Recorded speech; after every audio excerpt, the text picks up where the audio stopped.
꽤 시간이 지났지만 예, yes or no. 네, 가장 많은 종교는 개신교가 맞습니다. 약 그 15% 정도 된다고 하는데요. 2012년에는 18%, 그러니까 줄어들기.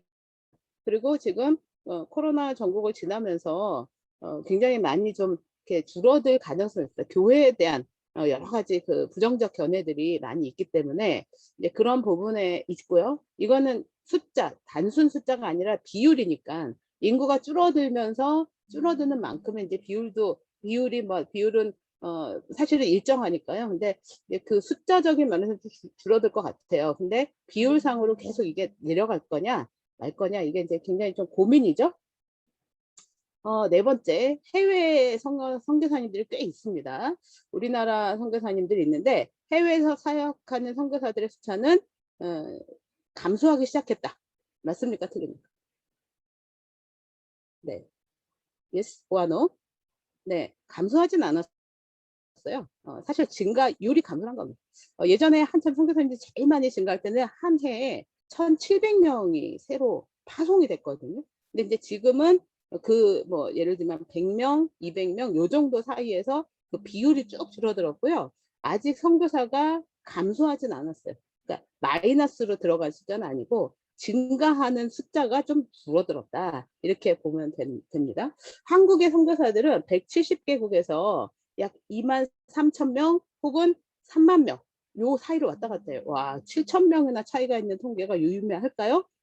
이것은 조사하는 주체들의 그 스탠다드가 좀 다르기 때문이에요. 두 군데서 조사를 하는데 약간 스탠다드가 좀 다릅니다. 그러나 전반적으로 자신이 선교사라는 타이틀을 가지고 우리나라를 벗어나서 사역하고 있는 그런 사람들은 전체적으로 그 그러니까 단체에 소속되지 않고 독립해서 혼자서 사역하시는 분 혹은 교회에서 단독으로 파송하시는 분을 전체적으로 포함하면은 약 3만 명 정도가 한 170개국에서 사역을 하고 있다. 근데 이제 지금 코로나 때문에 많은 분들이 한국에 이제 들어와 계시기도 하고 또 그래서 숫자는 뭐 이 워낙 특수한 상황이긴 했네요. 이제 그러나 많이 좀 변화될 것 같긴 합니다. 이게 2018년, 2019년 그 정도의 통계입니다. 통일은 대박이다. Yes or no? 통일 대박? 대박이 아니라 쪽박? 네. 네. 모르죠. 네. 모릅니다.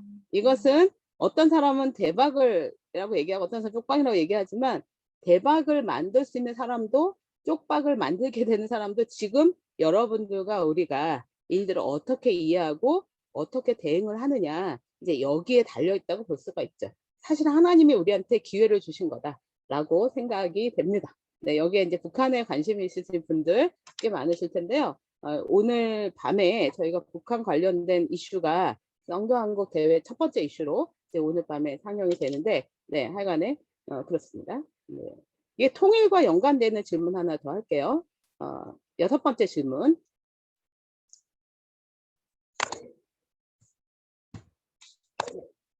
한국 내에 외국인들이 상당히 많이 들어와 있는데요. 한국 내 외국인, 거주하는 외국인의 비율은 미국 내 아시아인들의 비율과 거의 같다.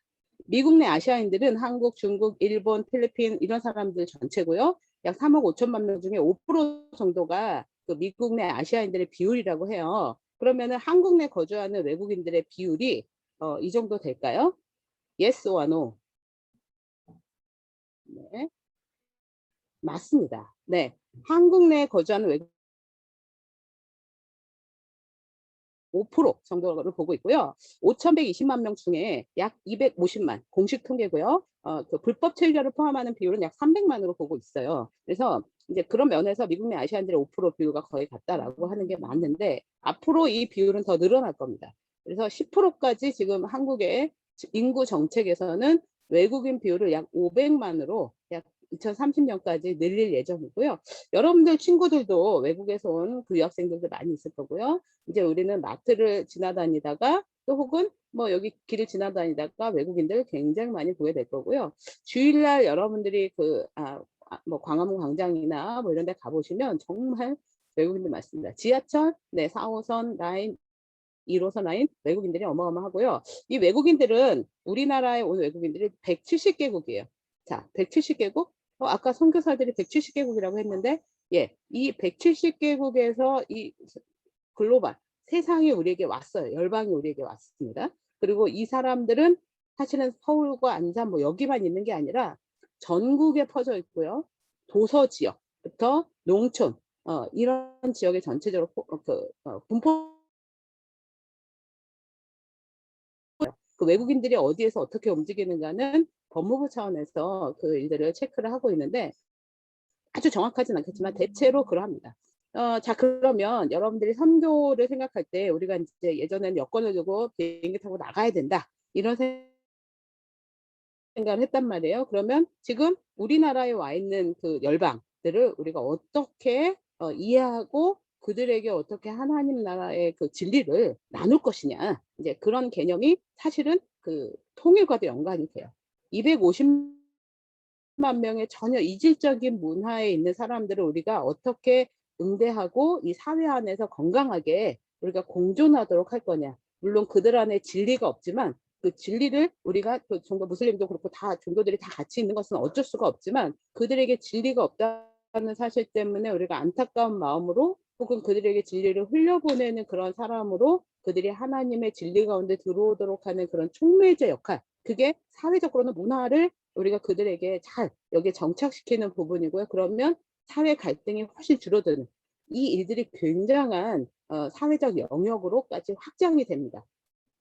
그렇게 되면 나중에 우리가 북한과의 교류나 혹은 궁극적으로 통일이 이루어졌을 때 2,500만의 그 아주 이질적인 그 말은 같이 통하는 것 같은데 전혀 다른 의미를 사용하고 있는 이 북한과의 조우가 가능한 이 다리라고 볼 수가 있는 거죠. 이 다리들을 우리가 어떻게 잘 건너갈까? 여기 계신 분들이 되게 대체로 20대 분들이라서 뭐 통일에 대한 혹은 북한에 대한 외국인에 대한 다양한 이해들이 있겠지만 그 이해가 하나님의 시각으로 우리가 좀 이해를 한다면 전혀 다른 그림들을 우리가 그릴 수가 있겠습니다. 마지막, 우리 모두는 성교적 사명을 갖고 있다. 맞습니까? 틀립니까? 네.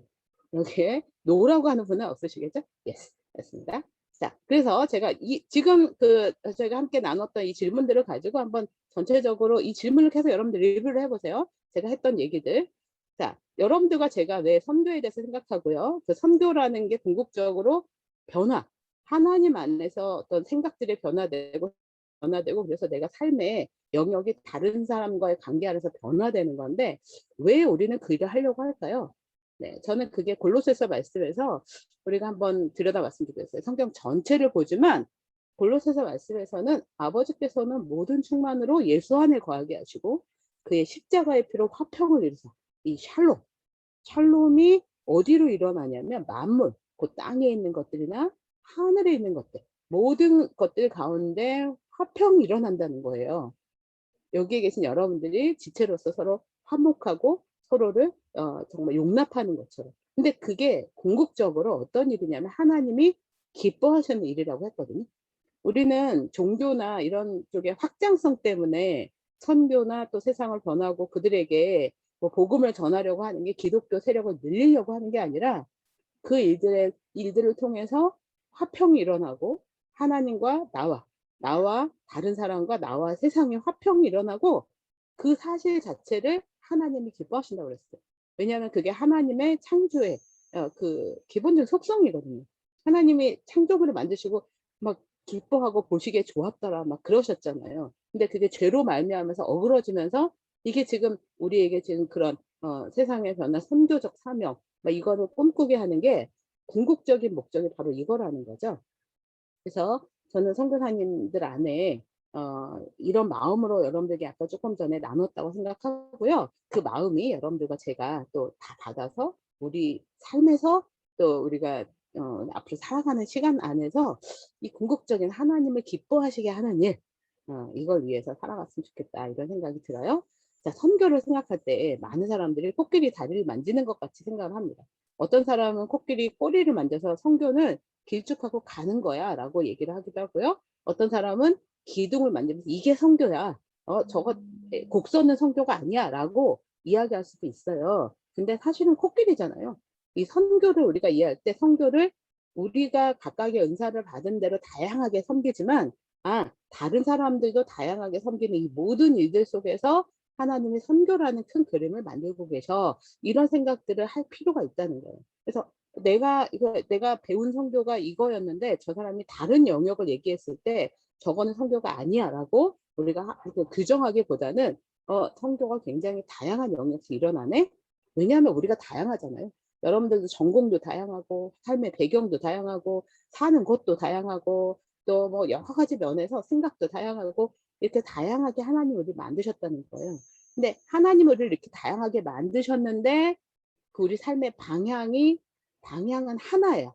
뭐냐면 여러분들 실로아흐라는 말 들어보셨습니까? 히브리어인데요. 이게 헬라어로 오면서 아포스톨로스를 변해요. 그리고 또 라틴어로 오면서 미시오로 변합니다. 영어로 오면서 미션으로 변해요. 또 한국이나 중국말로 오면서 선교라는 말로 변해요. 자, 제가 뭐를 말하고 싶은지 여러분들 눈치를 채셨을 것 같은데요. 선교가 원래 실로아흐라는 말에서 시작이 됐다는 거예요. 실로아흐? 저게 뭐지? 그럼 여러분들에게 말씀드릴게요. 실로암. 생각나시나요?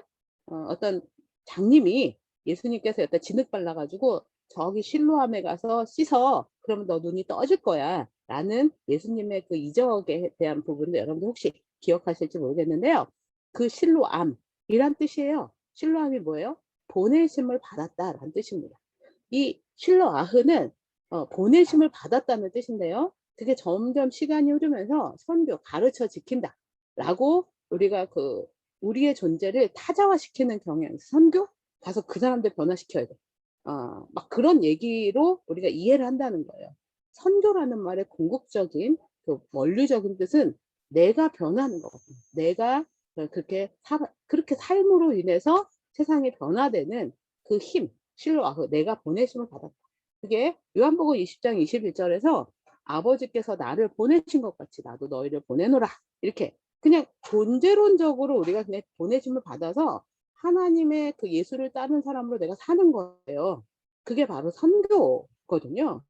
근데 우리가 선교를 우리 어떤 행위 내지는 어떤 그 행동 양식에 대한 부분으로 잘못 이해하는 경향이 있어요. 근데 이 보내심을 받았다는 정체성은 우리의 삶의 행위로 드러나긴 합니다. 그래서 그게 불가분의 관계이긴 한데, 근데 우리는 행위를 선교라고 생각하고 내 존재를 좀 이렇게 다르게 해석해요. 그래서 선교하면은 헌신하고 내가 결단하고 가야 되는 거 이렇게 생각한다는 거예요.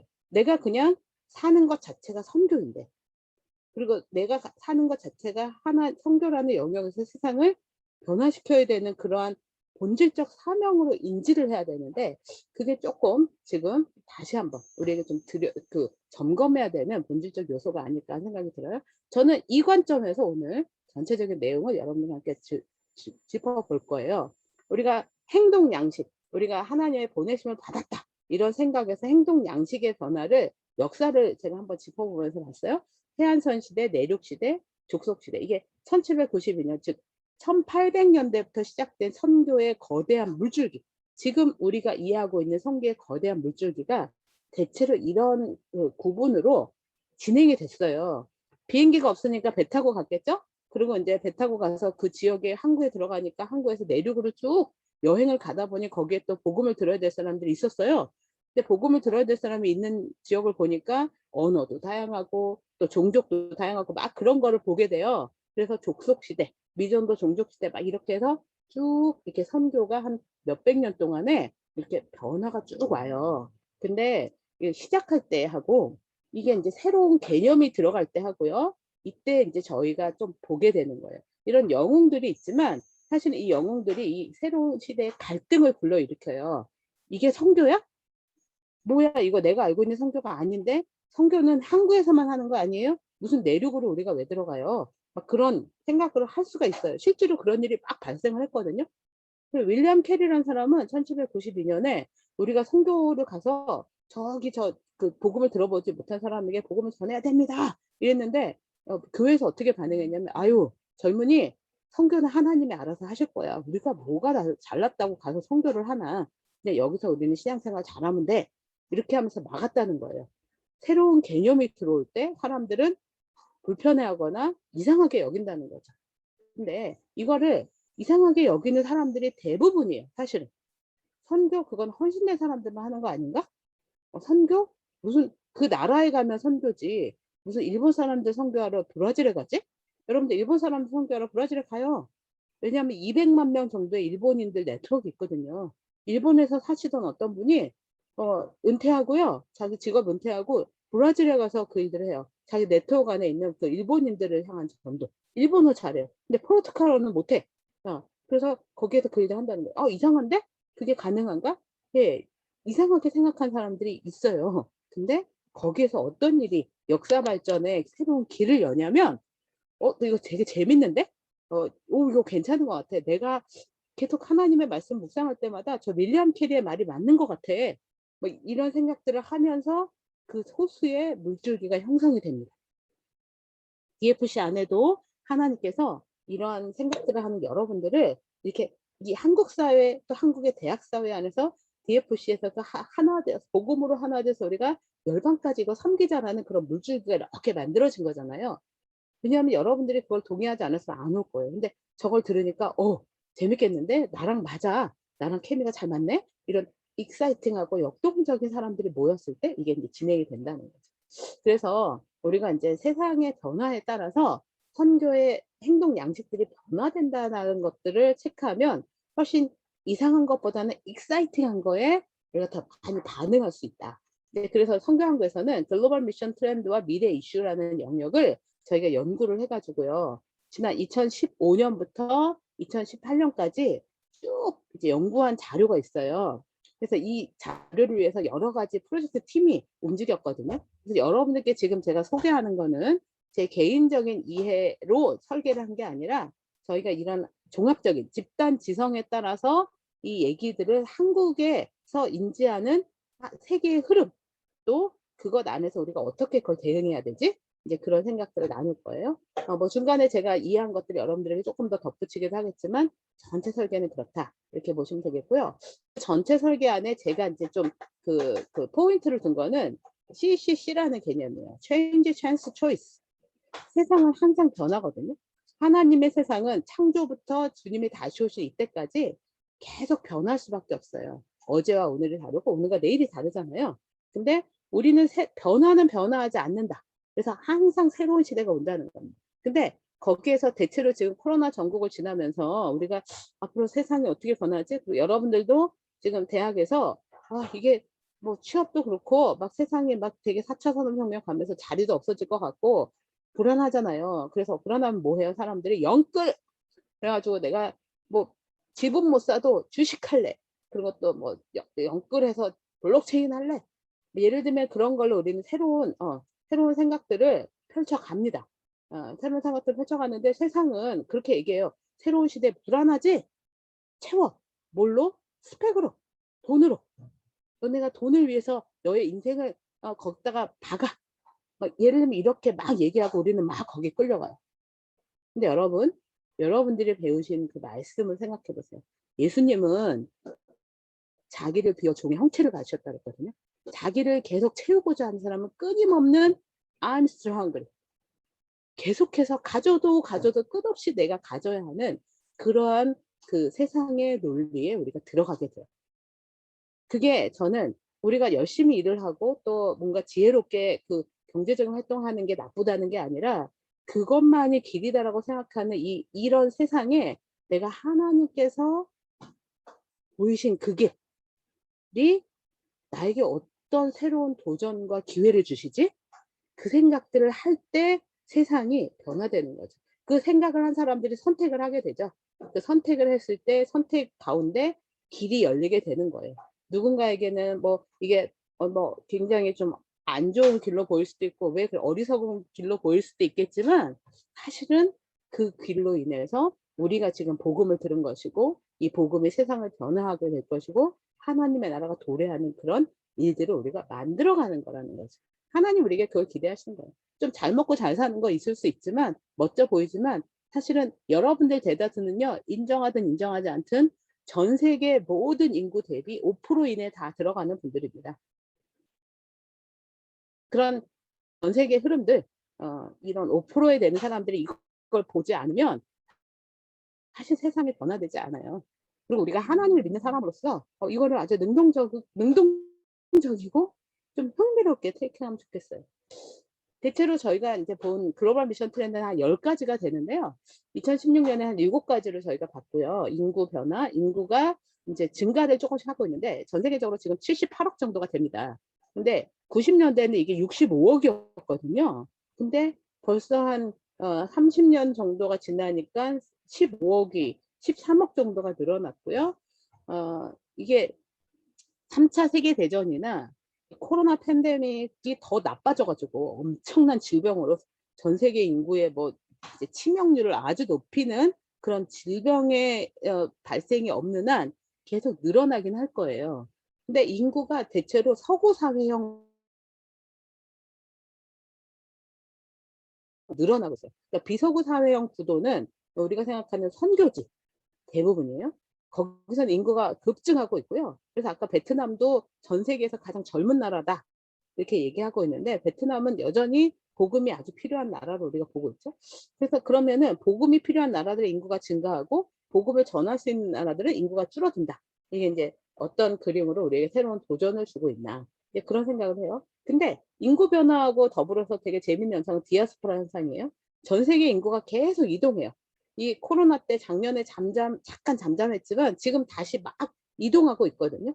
이동하니까 현상이 이렇게 일어나요. 전 세계에 풍토병이 사라졌어요. 여러분들 혹시 풍토병이라는 말 아세요? 모르실 수 있어요. 옛날에 말라리아는 그 열대지방에서 있었어요. 근데 여러분 우리나라에는 말라리아라는 게 없었거든요. 그래서 선교사님들이 선교지에 가가지고 제 말라리아 걸렸어요. 막 그러면서 기도해 주세요. 그래서 약 먹고 막 나왔는데 우리나라에 말라리아가 발생했을 때요. 사람이 죽었어요. 열대지방에서 절대 안 죽는다. 왜냐하면 그 약이 열대지방에서 굉장히 풍요로운데 우리나라에는 없었거든요. 그래서 되게 황당한 일이 일어났는데 그러는 가운데 이제는 풍토병이란 말이 없어졌어요.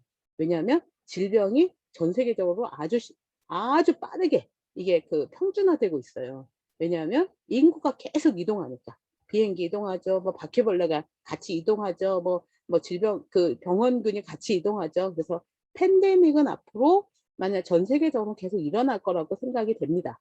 왜냐하면 인구가 계속 이동하니까. 근데 인구가 계속 이동하니까 어떻게 돼요? 종교가 막 섞여요. 옛날에 우리나라에서는 무슬림을 보기가 상당히 어려웠죠. 근데 우리나라에서 지금 무슬림, 인도인들, 또 인도의 힌두교인들 아주 다양한 종교군을 보게 됩니다. 이건 우리나라뿐이 아니에요. 전 세계적으로 다양한 나라에 다 그렇게 종교가 막 섞이게 되고 공존하게 돼요. 심지어는 무슬림권에도 교회가 있게 되죠.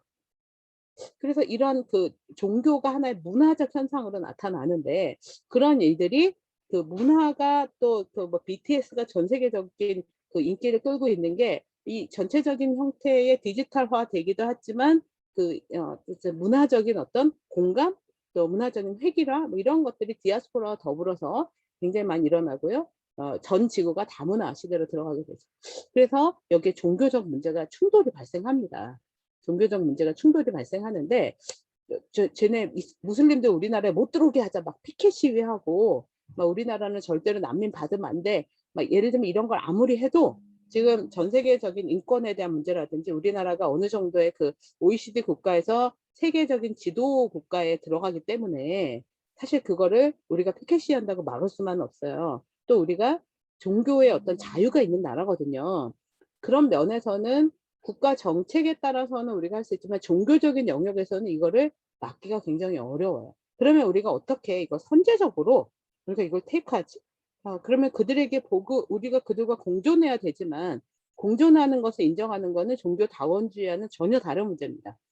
종교다원주의는 그들에게도 진리가 있다. 이런 생각을 하는 거예요. 근데 우리는 그들과 우리가 잘 이웃으로 지내야 되지만 그들에게 없는 진리, 여러분들이 지금 여기 있는 것은 예수님을 믿기 때문이잖아요. 예수님을 왜 믿어요? 좋으니까요? 아니에요. 예수님은 진리시기 때문에 믿는 거예요.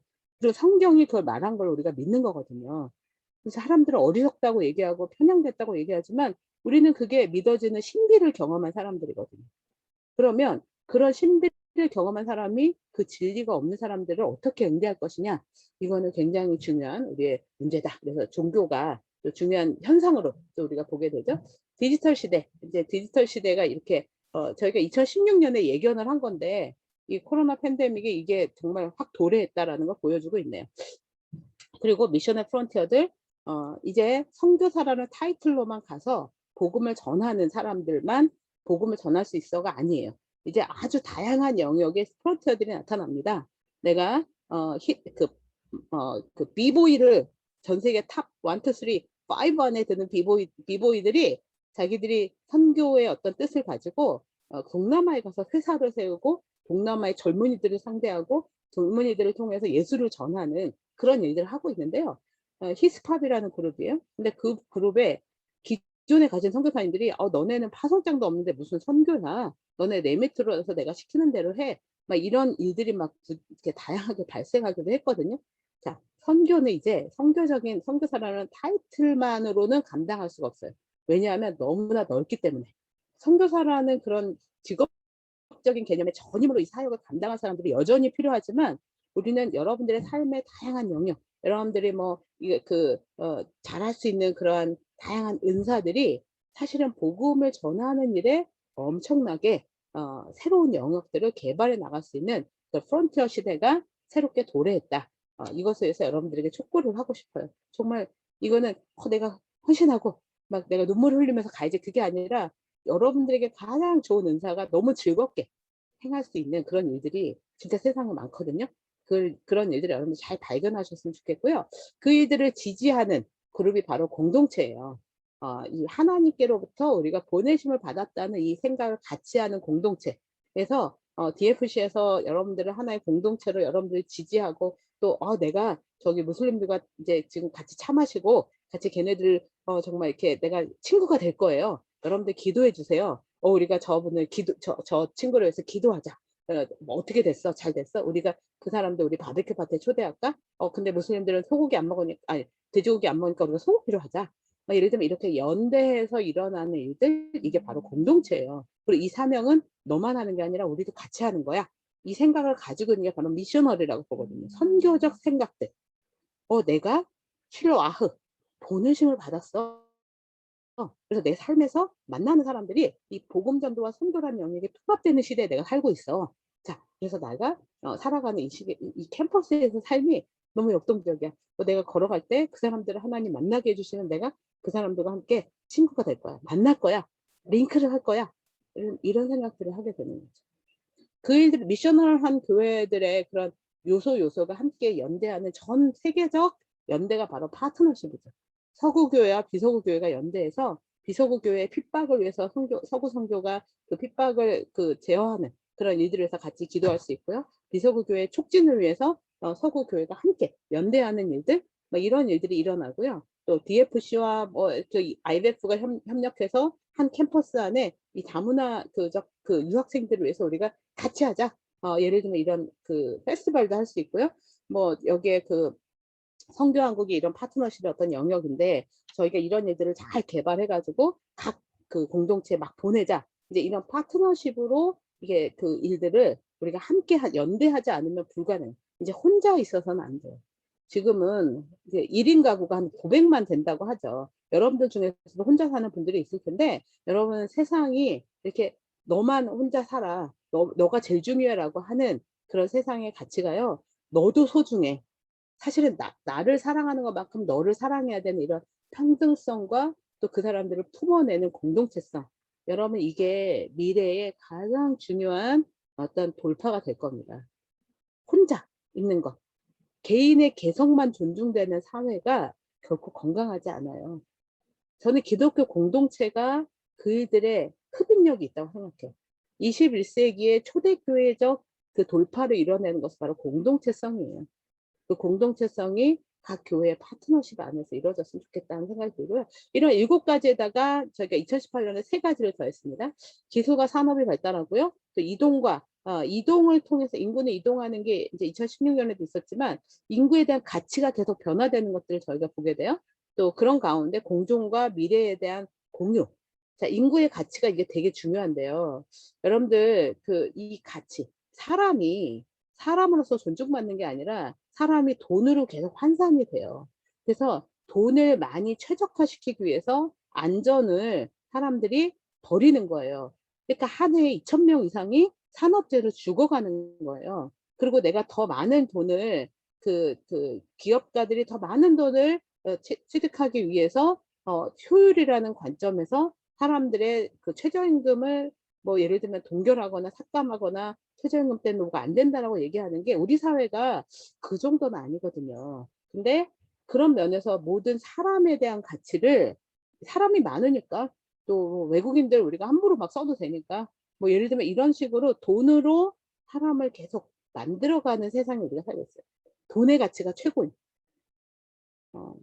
이거는 우리 모두가 경험할 수 있고요. 직면할 수 있고요. 이걸로 해서 많은 사람들이 상하는 것들에 대해서 하나님이 하나님의 형상으로 만든 사람을 하나님의 형상으로 만든 사람들이 훼손하는 일. 이 일들에 대해서 아마 저는 이동과 변화에 대한 문제가 지금 앞으로 세상에서 훨씬 우리에게 복음적, 선교적인 부분에 있어서 많은 도전을 줄 거라고 생각합니다. 그것을 극복하는 게 바로 남은 공동체성이에요.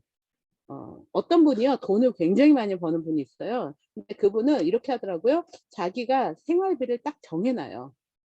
기본적으로 생활비 이걸 넘지 않겠다. 그리고 나머지는 모두 플로잉 통장에다 만들어요. 그래서 거기에 계속 축적하고 필요한 것으로 계속 보내는 거예요. 그리고 그거는 자기 게 아니라고 규정하시라고. 왜냐하면 어떤 그리스도인이신데 저는 그래서 우리가 삶을 규정을 할 때 내가 어떤 것이 가장 검소와 하나님께서 만드신 세상의 가치를 부합하는 형태를 살까. 이 소비가 가장 미덕이라고 얘기한 사회에서 내가 어떻게 하면 소비를 최적화시키고 가장 하나님의 창조 세계를 훼손하지 않는 그런 결정을 하면서 내가 이 남은 모든 시간과 자산을 정말 그것에 대해서 결핍을 느낀 사람들에게 플로잉 할 거냐. 이게 교회 공동체 안에서 또 이런 DFC 공동체 안에 생겨나잖아요. 세상이 변합니다. 그리고 세상이 쟤네는 예수님을 믿는 사람들로서 뭔가 다른 것 같아. 끊임없이 탐욕에 젖어 있는 더 많은 것들, 더 멋진 것들을 추구하는 세상에서 뭔가 다르게 살고 있어. 여러분들이 그 세상의 변화의 핵심이 되기를 기대합니다.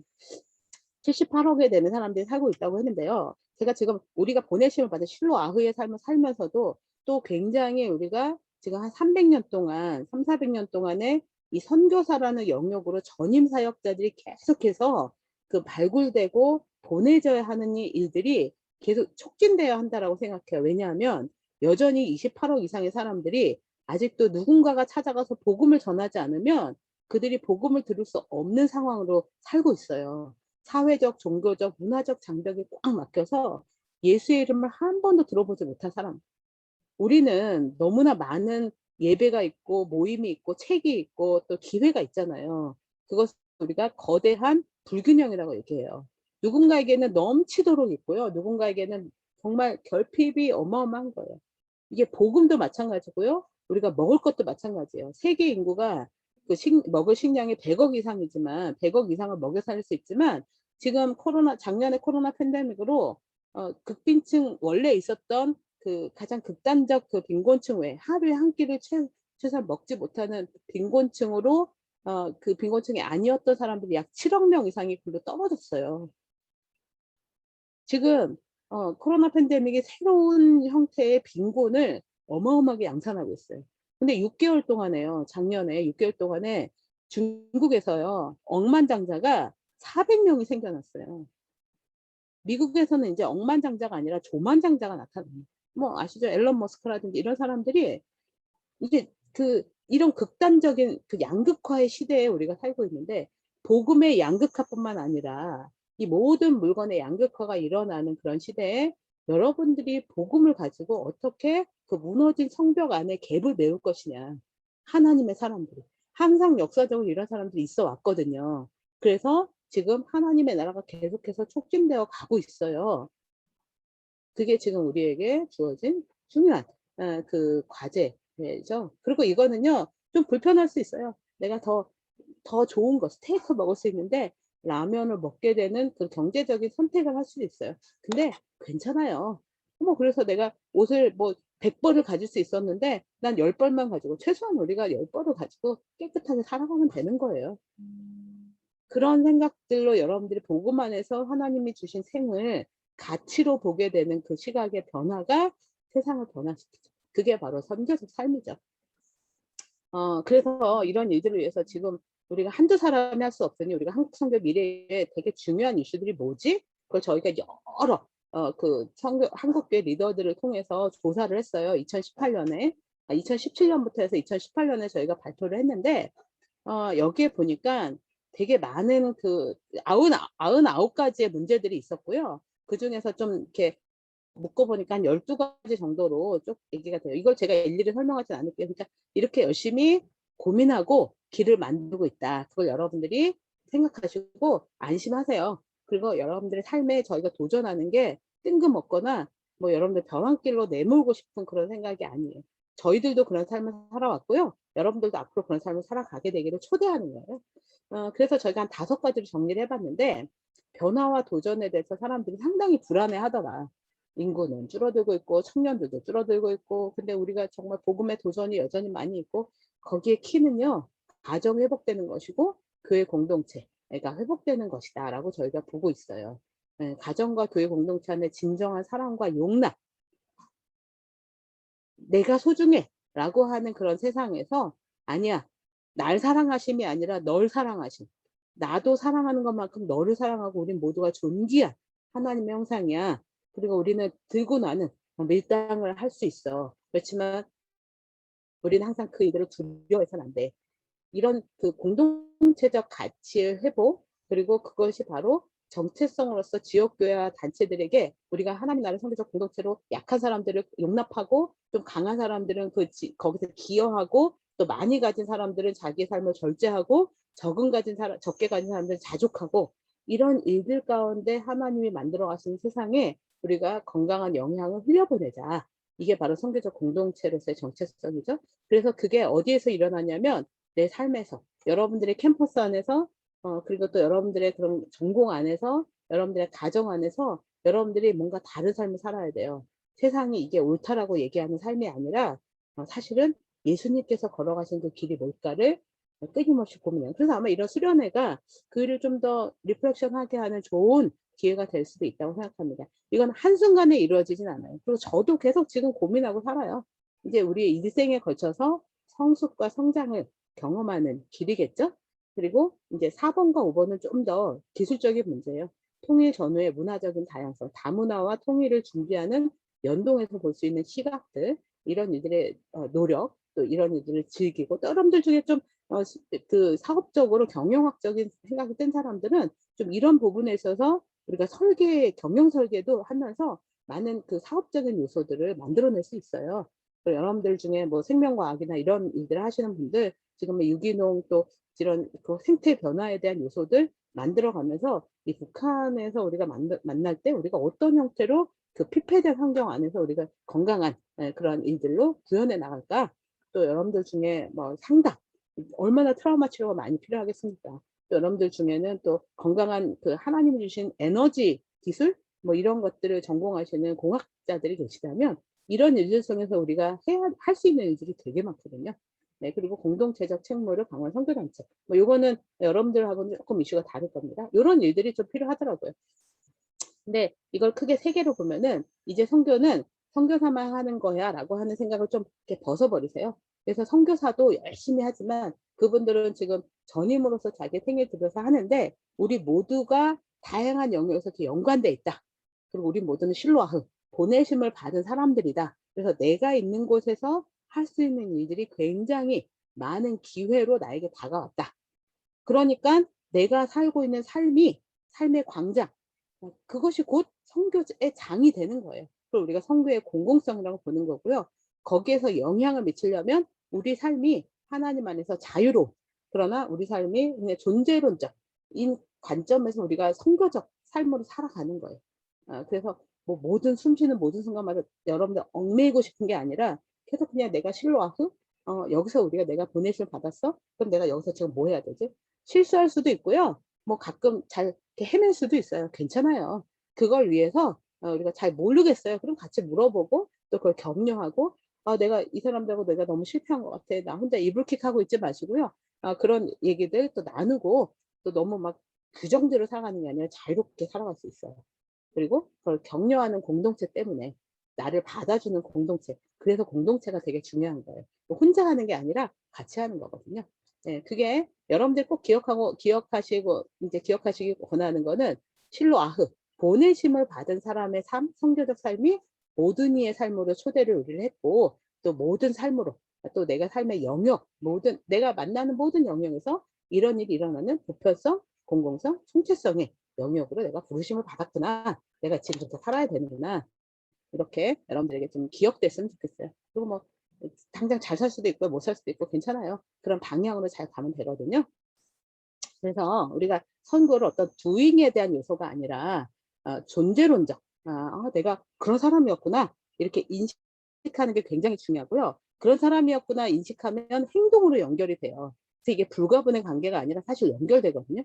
행동을 막 하다 보면 이게 내가 지금 선교적 삶을 살고 있는 건가? 다시 존재론적 고민 이런 끊임없는 성찰들이 일어나고 내가 삶을 역동적으로 그들을 구현해 나가는 것 이제 이게 세상의 변화를 이끌 겁니다. 그리고 이걸 돕는 공동체가 바로 이러한 그 공동체가 되겠죠.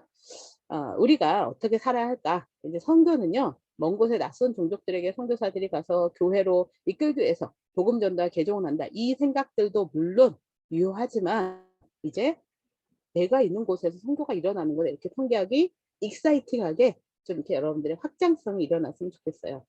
그 일들에서 이 선교가 하나님께서 하시는 일이거든요. 그래서 우리가 안 해도 되는데 하나님이 이미 계획한 가운데서 그걸 쭉 이끌어 가세요. 그걸 우리가 하나님의 선교라고 얘기합니다.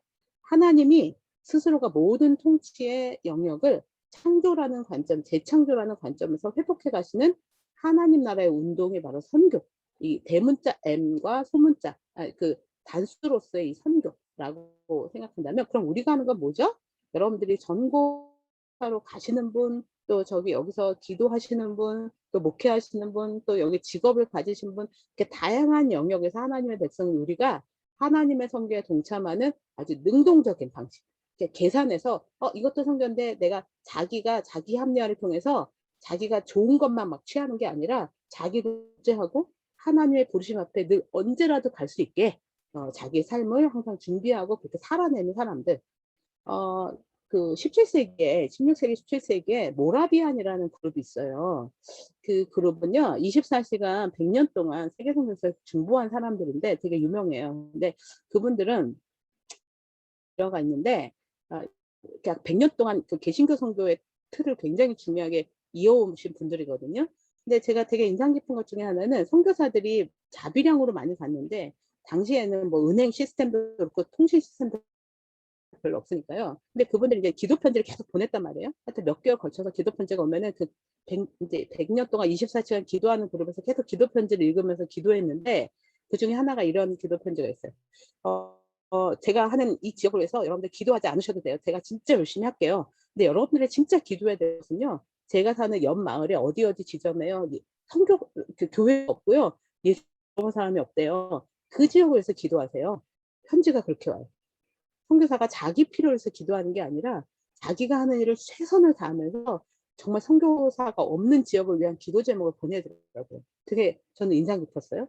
근데 그 기도를요, 그 기도 제목 읽고 막 기도하던 그룹에서요, 어떤 그 기도 인도자가 도전합니다. 자, 여러분, 이곳을 위해서 누가 헌신하겠습니까? 어떤 사람이 제가 헌신하겠습니다. 형제님이 가기 위해서 우리가 어떤 걸 도와드려야 되죠? 신발 2켤레만 더 준비해 주세요. 언제 가시겠습니까? 내일 가겠습니다. 내일 출발하겠습니다. 그곳에 갈 때 신발 2켤레 정도가 이렇게 막 해지겠더라고요. 걸어서 가니까. 여러분, 이게 지금 준비된 사람의 모습이었다고 생각해요. 삶이 그러니까 막 눈물 흘리고 제가 부르심 받았는지 안 받았는지 체크해 볼게요. 아니에요. 부르심을 받지 않았다는 증거 체크하는 게 더 나아요. 예수님 믿는 사람은요, 그냥 존재론적으로 실로아흐 부르심 받은 사람이에요. 네. 그게 우리가 하나님의 백성, 우리가 하나님의 성에 동참하도록 삶에서 그게 일어나면요, 그냥 언제라도 내가 베트남에 갈 수 있고요, 일본에 갈 수 있고요, 막 거기 가서 뭐 언어는 좀 준비해야 되겠지만 괜찮아요. 그런 거는 방법론이잖아요.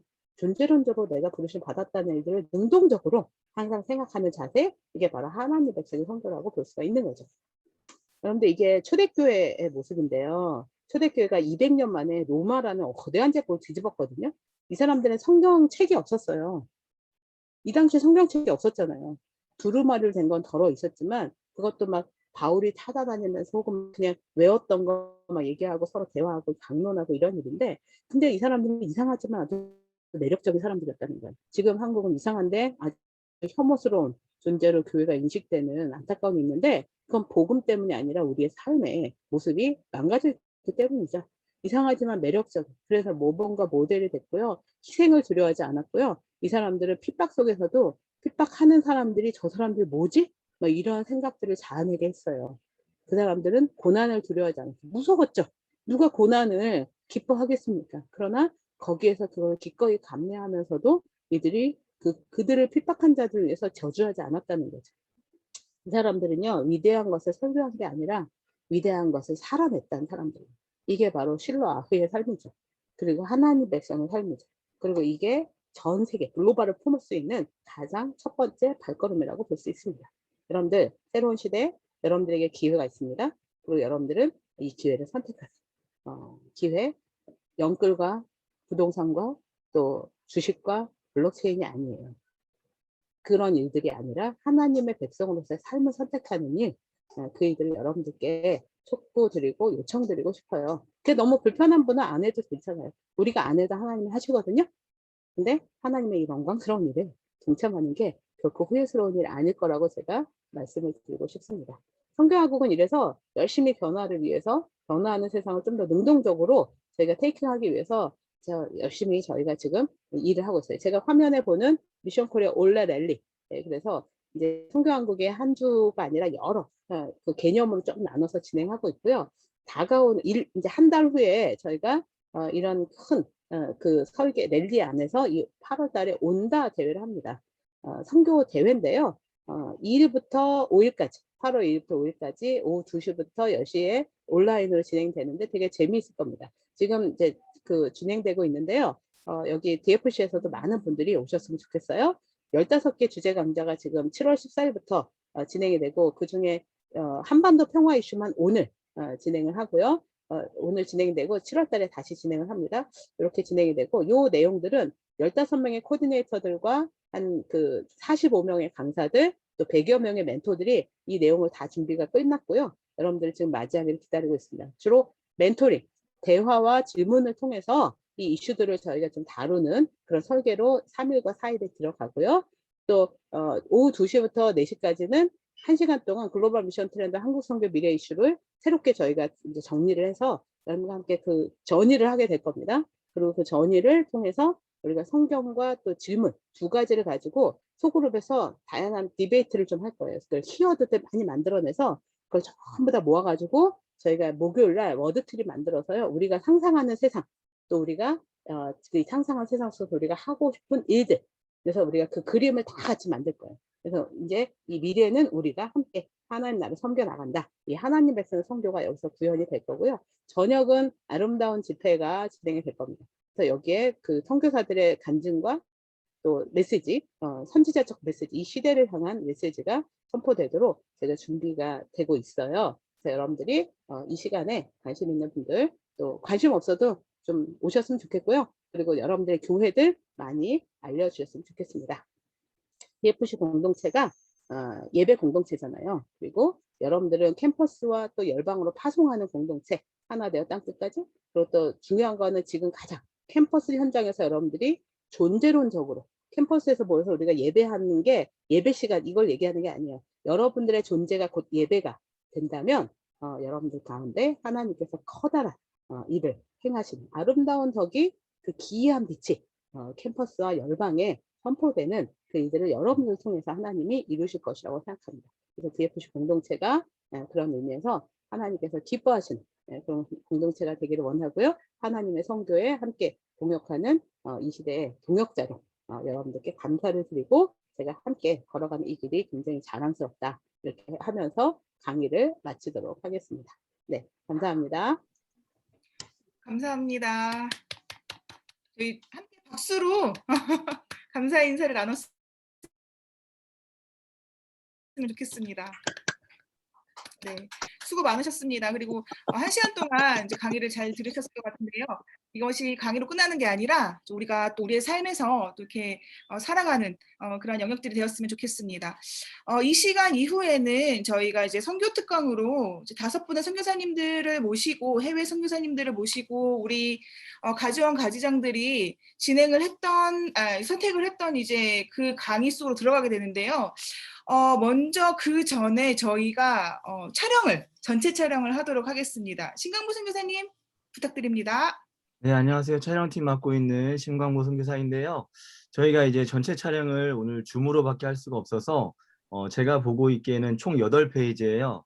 한 30초 정도의 시간을 드릴 테니까 저 얼굴을 좀 매만져 주시고 어떤 표정을 지어서 사진을 찍어야지 평생에 한 번 있는 코로나 시대 단체 사진을 잘 남길 수 있을까.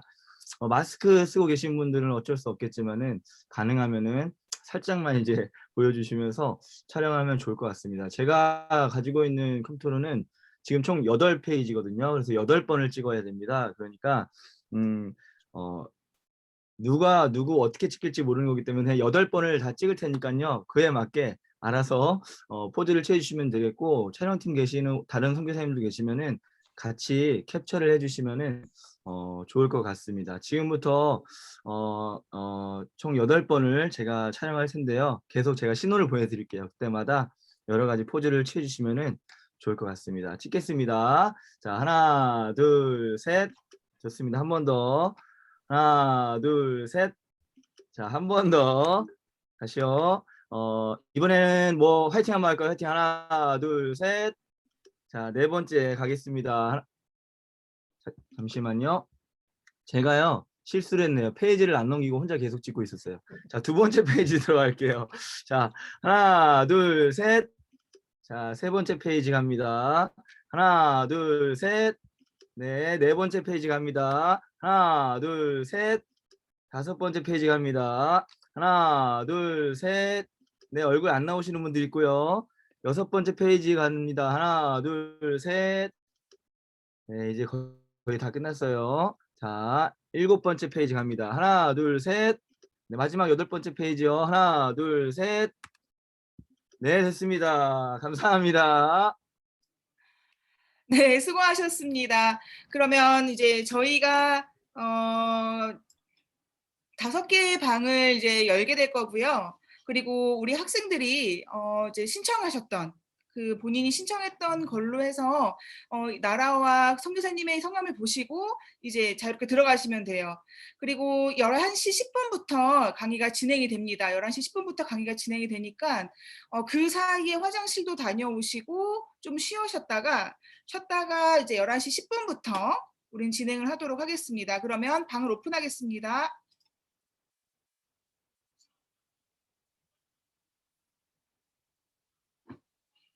화장실